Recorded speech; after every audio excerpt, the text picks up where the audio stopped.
What happens when a biker misbehaves with Baron Trump? People were shocked to witness it. Was there some enmity between the biker and Baron, or was it something else? No one knew what was about to happen. To find out more, first subscribe to my channel. It was an ordinary evening at the Rusty Spoon, a small diner tucked between aging brick buildings in the heart of the city. The neon sign above the door flickered intermittently, casting warm glimmers on the rain-speckled sidewalk. Inside, the ambiance was cozy, almost timeless, a blend of chipped wooden tables, checkered floor tiles, and the comforting hum of an old jukebox playing faint tunes from decades past. The soft clinking of cutlery mixed with gentle conversations, giving the place its familiar charm. Baron Trump walked in quietly, unnoticed by most. Dressed simply in a navy hoodie and jeans, his tall frame gave him a commanding presence. Yet there was something understated about the way he carried himself. No entourage, no flash, just a young man seeking solitude in a bustling city. His sharp blue eyes scanned the diner briefly before he chose a corner booth by the window, away from prying eyes. He ordered a black coffee, his voice low and polite, then settled into the booth.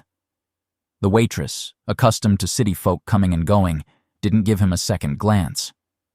That's how Baron liked it, anonymous, just another face in the crowd. He sipped his coffee slowly, scrolling through his phone, lost in thought. Outside, the city pulsed with life, cars honking, distant sirens wailing faintly, people hustling past puddles reflecting streetlights. Inside, the diner was a bubble of warmth and simplicity, a brief escape from the outside world. But peace is often temporary, especially in a city that never truly sleeps. The bell above the diner's door jingled harshly, breaking the calm. A group of loud, leather-clad bikers swaggered in, their heavy boots thudding against the worn floor. The leader, Vic, was a burly man with a thick beard and tattoos creeping up his neck like dark vines. His presence was like a shadow stretching across the room, unwelcome and unavoidable. Vic's sharp eyes darted around until they landed on Baron, sitting alone with his coffee. Something about the young man's calm demeanor, his quiet confidence, irritated Vic. Maybe it was the way Baron seemed untouchable, wrapped in an invisible armor of indifference. With a smug grin, Vic strutted over to Baron's table, flanked by two of his cronies. He slapped his palm on the table, making the coffee cup jump slightly. "Hey, pretty boy," Vic sneered, his voice loud enough to draw attention. "What's a rich kid like you doing here all alone? Lost, are ya?" Baron looked up briefly, his face expressionless, then returned to his coffee without a word. His silence wasn't out of fear. It was deliberate, a quiet refusal to engage. Vic wasn't used to being ignored. His grin faded, replaced by a scowl. He slammed his fist on the table harder this time, rattling the cutlery. "I'm talking to you, kid. Got no manners?" The diner grew tense. Conversations hushed. A couple sitting near the counter exchanged nervous glances. The waitress froze mid-step, gripping a tray tightly. Baron, unbothered, subtly reached under the table and tapped a quick message on his phone, a discreet alert to his security detail, his location pinned precisely. Then, he calmly took another sip of his coffee, his posture relaxed, as if Vic's outburst was nothing more than background noise. Vic's face reddened with frustration. "What's the matter? Too good to talk to me?" he growled, leaning in closer. But Baron didn't flinch. His silence was louder than any words, a quiet defiance that rattled Vic more than an argument ever could. The tension in the diner was thick, palpable. Every eye was on Baron and the bikers. Some patrons held their breath, waiting for the situation to explode. But Baron's calmness was disarming. There was no fear in his eyes, no hint of panic. Just a quiet confidence that seemed out of place for someone his age. Outside, unnoticed by most, the faint sound of sirens grew louder. Red and blue lights began to flicker in the distance, reflecting off the diner's windows like distant lightning. Vic, still oblivious to the approaching storm, smirked. "You think you're tough, huh? Sitting there like you own the place. Bet you've never had to fight for anything in your life." Barron finally looked up, his gaze cool and steady. His voice, when he spoke, was soft, but carried weight. "You confuse noise with strength," he said simply. Before Vic could respond, the diner's door burst open. Police officers flooded in, their movements swift and precise. Within seconds, Vic and his crew were surrounded, officers barking commands with authority. "Hands where we can see them," one officer shouted, guns holstered but hands ready. The bikers froze, their earlier bravado evaporating like mist under the harsh reality of the law.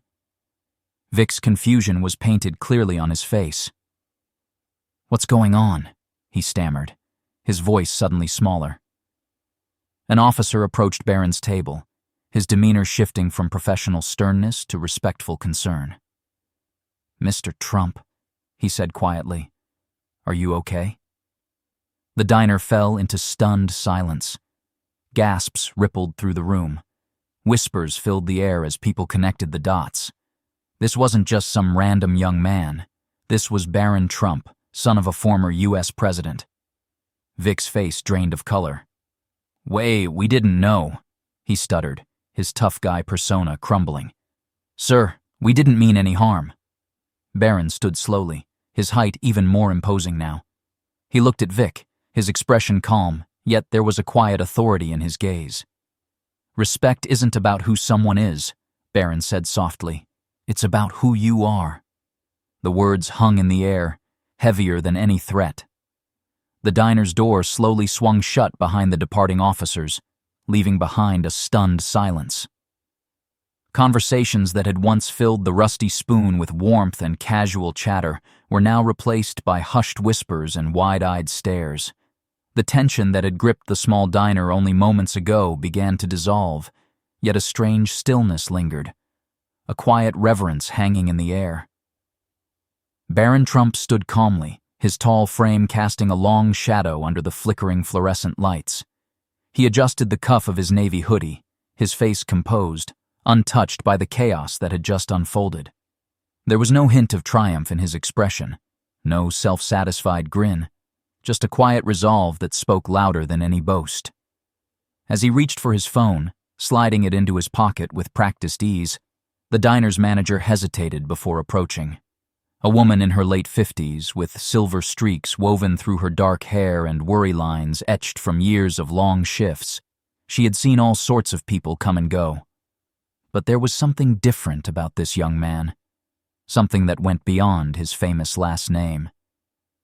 Clearing her throat softly, she stepped closer.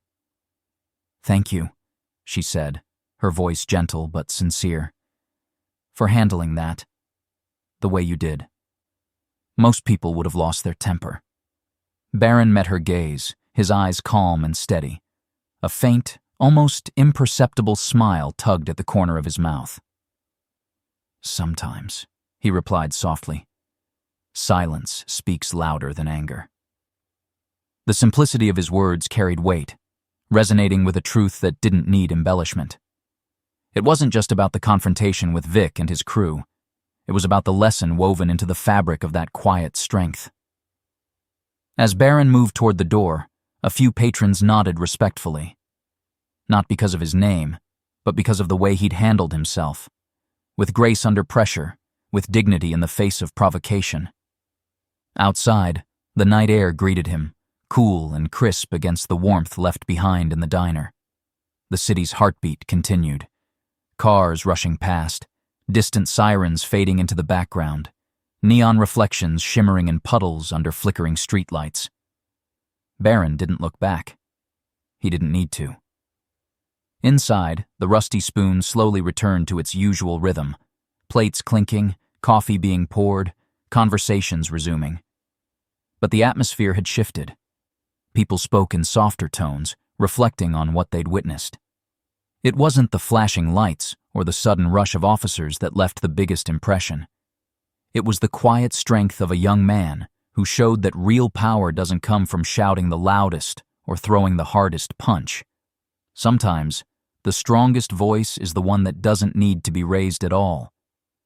And in that small diner, on an ordinary evening turned extraordinary, Barron Trump left behind not just an empty coffee cup, but a lesson etched into the memory of everyone who had been there, a lesson in composure, respect, and the undeniable power of silence.